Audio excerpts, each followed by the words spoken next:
There was once a man who came to a temple on a heavily rainy afternoon. He looked to be in his 40s, neatly dressed, with the appearance of someone who lacked nothing in life, yet his eyes carried a deep exhaustion, as if he had not truly rested in many years. He sat quietly beneath the roof for a long time before finally walking inside. At that moment, an old monk was sweeping leaves in the courtyard. After the strong wind, leaves had scattered everywhere. But strangely, the monk swept very slowly. No hurry, no frustration. Every movement was as gentle as flowing water. The man watched for a while before asking, "Master, how can I find peace within myself?" The monk did not answer immediately. Instead, he looked at the rain falling outside and softly asked, "What is it that you are trying to control?" The man fell silent for a few seconds. Then, like a still lake disturbed by a stone after many years, everything inside him began to break apart. He spoke of having a family, a good career, and a life many people would dream of. But the longer he lived, the more suffocated he felt. He wanted his wife to understand him more. He wanted his children to be more obedient. He wanted his work to go perfectly without mistakes. He wanted the people he loved to never change. He worried about the future so much that many nights he could not sleep. If someone behaved even slightly differently than usual, his mind would immediately begin to overthink. If a plan went even a little off course, he would feel irritated for the entire day. He said, "I only want everything to be okay. But the more tightly I try to hold on, the more everything falls apart." The old monk smiled gently. He set the broom down, picked up a small wooden cup, and held it beneath the edge of the roof to catch the rainwater. Even after the cup was full, he continued letting the water pour in. The water slowly overflowed. The man quickly said, "Master, the cup is already full." The old monk looked at him and replied, "Your mind is the same." The man froze for a moment. The monk continued, his voice slow and calm like the echo of a distant bell. "You want to keep everything within your control. You want other people to live according to your expectations. You want life to always follow the path you planned. But how can a small cup possibly hold an entire storm of rain?" The sound of the rain falling in the courtyard suddenly became incredibly clear. The man lowered his head in silence. For the first time in many years, he realized perhaps he had never truly lived in peace. He had only been trying to control life in order to feel less afraid. Afraid of losing the people he loved. Afraid of failure. Afraid of change. And so, his mind had always been tense, like a hand that never dared to loosen its grip. The old monk gazed at the rain and softly said, "The Buddha taught that suffering does not come only from the impermanence of life. Suffering comes because you want what is impermanent to remain forever according to your wishes." A gust of wind swept through the temple courtyard. Leaves drifted down onto the cold, rain-soaked stone. The man stared at them for a long time, and somehow, for the first time in many years, he felt as though he was finally beginning to hear his own heart. The man stayed at the temple until evening. The rain had stopped long ago, yet the sky was still covered in a cold gray haze. In the distance, the sound of the temple bell echoed slowly through the quiet mountains, like drops of water falling into the deepest corners of the mind. He sat beneath the porch, gazing at the temple courtyard covered in wet leaves. For the first time in many years, he did not reach for his phone. He did not check his work. He did not look to see who had messaged him. He did not try to fix anything. He simply sat in silence. But the quieter everything became, the more clearly he could see the chaos within himself. He began thinking about the years that had passed. There were times when his wife became quiet for only a moment, and he immediately feared she no longer loved him. There were times when his child made mistakes, and his anger came not from the mistake itself, but from the fear that his child was drifting away from the future he had imagined. Even at work, he had always lived like a man running from an invisible disaster. Everything had to be perfect. Everything had to go according to plan. Everyone had to understand him. And whenever life failed to move the way he expected, he suffered. Suddenly, he realized something that sent a chill down his spine. He had never truly lived at all. His entire life had been spent trying to control everything just to feel safe. The old monk walked over and gently placed a cup of hot tea beside him. Then he asked, "Do you know why people are so desperate to control everything?" The man slowly shook his head. The monk gazed into the dark night ahead and said, "Because they are afraid. Afraid of losing what they love.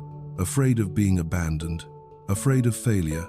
Afraid that the future will not unfold the way they hope. And so they try to hold everything tightly in their hands. But the tighter they hold on, the more exhausted the mind becomes." The man remained silent. The old monk picked up a small handful of sand beneath a tree and clenched it tightly in his fist. Little by little, the sand slipped through the gaps between his fingers. Then the monk slowly opened his hand and said, "Do you see now? The more you try to hold on to something through fear, the more easily you lose it." Then the monk spoke again, very slowly. "People do not suffer because life changes. They suffer because their minds refuse to accept that change." The night wind drifted through the temple courtyard. The man lowered his head and looked at his own hands. He suddenly thought of his father. When his father passed away, the deepest pain was not the death itself. It was the fact that he had never truly believed the day would come. He had always assumed there would be more time, that things would somehow last forever. But life never asks for permission before taking something away. The old monk seemed to sense his thoughts. Softly, he said, "The Buddha taught that every meeting in this life is only a temporary connection. Some people come to love us, some come to teach us, and some simply pass through our lives for a short while. But human beings always try to hold on to everything as if it were meant to last forever." The man felt his eyes begin to burn with tears. He had once believed that letting go was something cold and heartless. But now, he was beginning to understand. Perhaps attachment is what suffocates people with suffering. Because when the mind keeps clinging to what cannot be held onto, every single day becomes a battle. A battle with the past, a battle with the future, a battle with other people, and in the end, a battle with oneself. The monk looked at him and gently asked, "If tomorrow everything changes, would you still know how to live in peace?" The man could not answer, because he suddenly realized that his happiness had always depended on whether life unfolded according to his expectations or not. If everything went well, he felt at peace. But the moment someone changed, anxiety immediately took over. That was not peace. That was dependence. The old monk took a sip of tea and said, "A truly awakened person is not someone who no longer suffers. It is someone who understands that everything comes and goes according to its own causes and conditions. No forcing, no clinging, no drowning oneself just because life does not go as expected." Then the monk pointed toward the lake behind the temple. Its surface was completely still. "Do you see that lake? When the water is disturbed, it cannot reflect the sky. Your mind is the same. When your heart is filled with control, anxiety, and fear, you will never be able to see life clearly." That night, the man sat quietly by the lake for a very long time. For the first time, he stopped trying to fix his life. He simply sat in silence, looking deeply into his own mind. And in that moment, he finally understood. What exhausts people the most is not that they carry too much. It is that they have never learned how to put things down. The next morning, the man left the mountain temple while the mist still covered the narrow paths. He walked more slowly than when he first arrived, not because he was tired, but because, for the first time in many years, he no longer felt as though he was racing against life.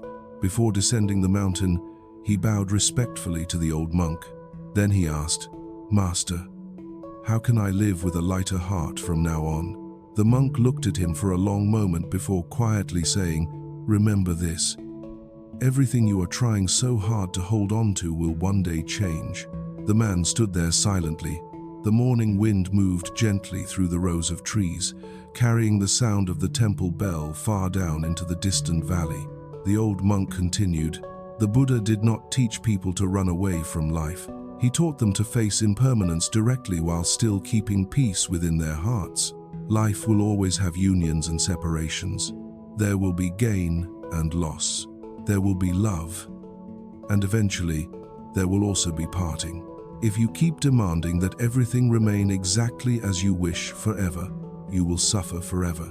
The man stood silently, listening to each word as if water were slowly flowing into his soul. For so many years, he had believed that happiness meant being able to control everything.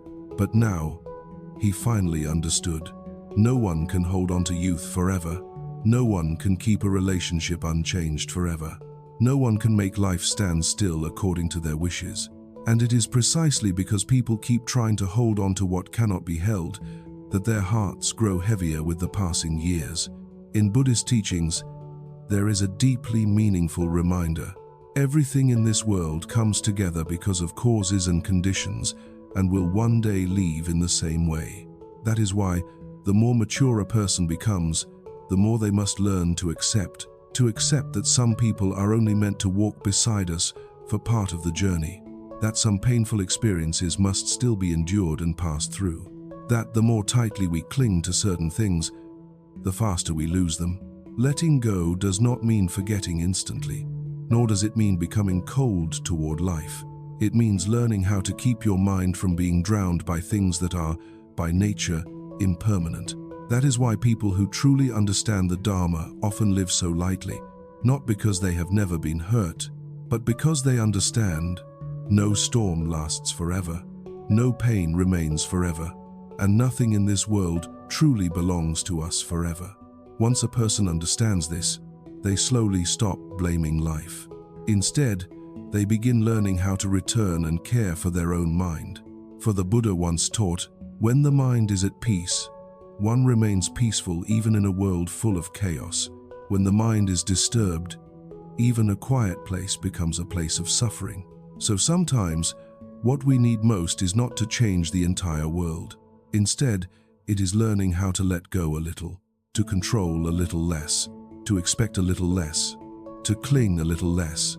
And one day, when we look back, we realize that peace was never really far away. It only appears when the heart stops trying to grip everything so tightly. And if you, too, are carrying too much exhaustion inside, too many things you still cannot let go of, comment 1 as a reminder to yourself. The tighter you try to hold on to certain things, the more they hurt.